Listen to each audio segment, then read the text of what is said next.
कहानी की शुरुआत ही होती है इस चेतावनी से। हम एक ऐसी ही कहानी में उतरेंगे जहां एक रोड ट्रिप एक रहस्यमयी कोहरे में गुम हो जाती है। और ये कोई ऐसा वैसा कोहरा नहीं है। ये वो कोहरा है जो सिर्फ रास्ता नहीं बल्कि हकीकत को ही निगल जाता है। कहानी की शुरुआत ही होती है इस चेतावनी से। और ये शब्द सुनिए, ये सिर्फ कोई अंधविश्वास नहीं है, बल्कि ये उस हकीकत का पहला छोटा सा इशारा है जिसका सामना हमारे किरदारों को आगे करना पड़ेगा। ये कोहरा सिर्फ मौसम का खेल नहीं, ये तो दिमाग पर छा जाने वाला एक धोखा है। तो चलिए कहानी के पहले हिस्से में चलते हैं, दिल्ली से एक सफर। देखिए, ज्यादातर डरावनी कहानियों की शुरुआत ना बहुत ही सामान्य होती है। ये कहानी भी बिल्कुल वैसी है, एक आम सी छुट्टी, कुछ दोस्त और एक लंबी सड़क। तो कहानी के किरदार हैं याविन और उसके दो दोस्त, रिया और रवि। अब दिल्ली के धुएं और भीड़-भाड़ से परेशान होकर उन्होंने हिमाचल की शांत वादियों में जाने का एक बढ़िया सा प्लान बनाया। सुबह के 4 बजे कैब बुक की और निकल पड़े अपने सफर पर। उस वक्त उन्हें जरा सा भी अंदाजा नहीं था कि आगे क्या इंतजार कर रहा है।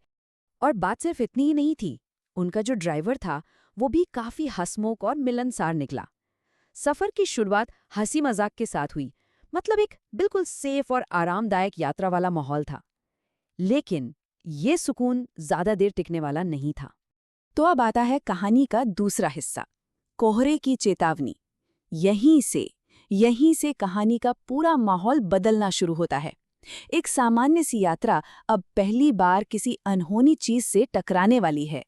कोई 4 घंटे का सफर हुआ होगा और अचानक उन्हें सड़क पर कोहरे की एक दीवार दिखाई देती है। ये कोई आम कोहरा नहीं था, बिल्कुल नहीं। ये उस जगह पर था जहां कोहरा कभी आता ही नहीं था और इतना घना था कि उसके पार कुछ भी देख पाना नामुमकिन था। और जो ड्राइवर कुछ देर पहले तक मजाक कर रहा था, वो इस कोहरे को देखते ही मानो पत्थर का बन गया हो, एकदम गंभीर। उसके चेहरे का तो रंग ही उड़ गया था, जैसे उसने सामने मौत देख ली हो। और यही यही वो पहला इशारा था कि ये कोई आम धुंध नहीं है। फिर उसने ये डरावनी चेतावनी दी। उसकी आवाज में एक अजीब सा डर था, साफ सुनाई दे रहा था। लेकिन याविन और उसके दोस्तों को ये सब एक अंधविश्वास लगा और वो हंस पड़े। उन्हें क्या पता था कि वो किस खतरे को मजाक में उड़ा रहे थे। और अब कहानी का तीसरा हिस्सा, खिड़की के उस पार। अब कहानी अपने सबसे खौफनाक मोड़ पर पहुंच रही है। यहाँ से डर और हकीकत के बीच की जो पतली सी लकीर है ना, वो मिटने वाली है। अब होता क्या है कि जैसे ही उनकी गाड़ी उस घने कोहरे में घुसती है, रिया को अचानक सांस लेने में बहुत दिक्कत होने लगती है। उसे भयानक बेचैनी और घुटन महसूस होती है। और यही बेचैनी उसे एक बहुत बड़ी गलती करने पर मजबूर कर देती है। घबराहट में रिया को ड्राइवर की चेतावनी बिल्कुल याद नहीं रहती और ताज़ी हवा के लिए वो गाड़ी की खिड़की नीचे कर देती है। बस यही वो पल था जब सुरक्षा और बाहर के उस अलौकिक डर के बीच की दीवार टूट गई। कुछ सेकंड बाहर सांस लेने के बाद जब रिया वापस अंदर की तरफ देखती है तो उसकी दुनिया ही हिल जाती है। जरा सोचिए, उसे अंदर क्या दिखाई दिया होगा। गाड़ी के अंदर कोई नहीं था। याविन, रवि, ड्राइवर सब गायब। कार सड़क पर अपने आप चली जा रही थी और रिया उस चलती हुई कार में बिल्कुल अकेली थी।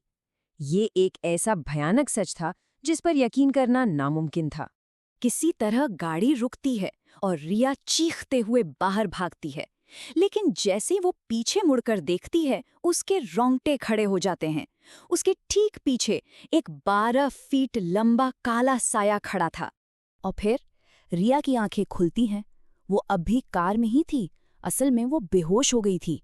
ये सब एक भयानक सपना था, या शायद नहीं, क्योंकि जैसे ही उसे होश आता है, वो घबराए हुए ड्राइवर को बार बार बस एक ही बात दोहराते हुए सुनती है, खिड़की नहीं खोलनी चाहिए थी। और ये साफ हो जाता है कि जो भी उसने देखा वो खतरा असली था।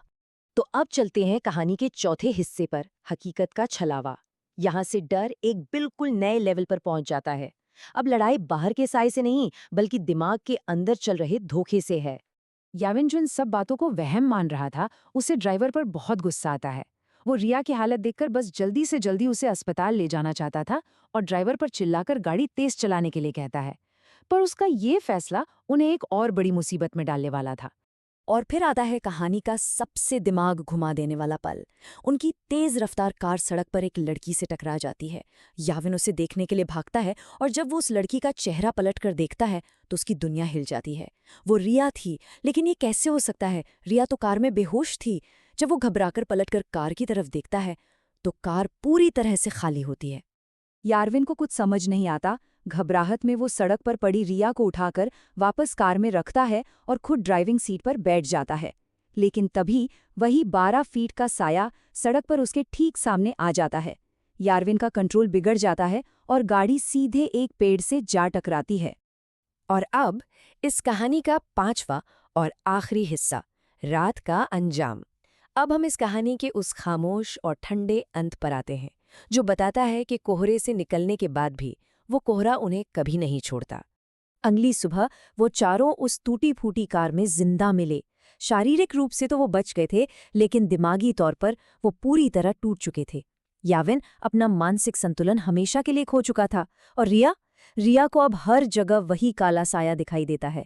उस रात की एक ऐसी याद जो शायद कभी उसका पीछा नहीं छोड़ेगी। तो ये कहानी हमें एक बहुत परेशान करने वाले सवाल के साथ छोड़ जाती है। असली खतरा क्या था? वो 12 फीट का साया जो कोहरे में बाहर था, या वो डर जिसने उनके दिमाग के अंदर की हकीकत को ही तोड़ कर रख दिया था? इस पर जरूर सोचिएगा।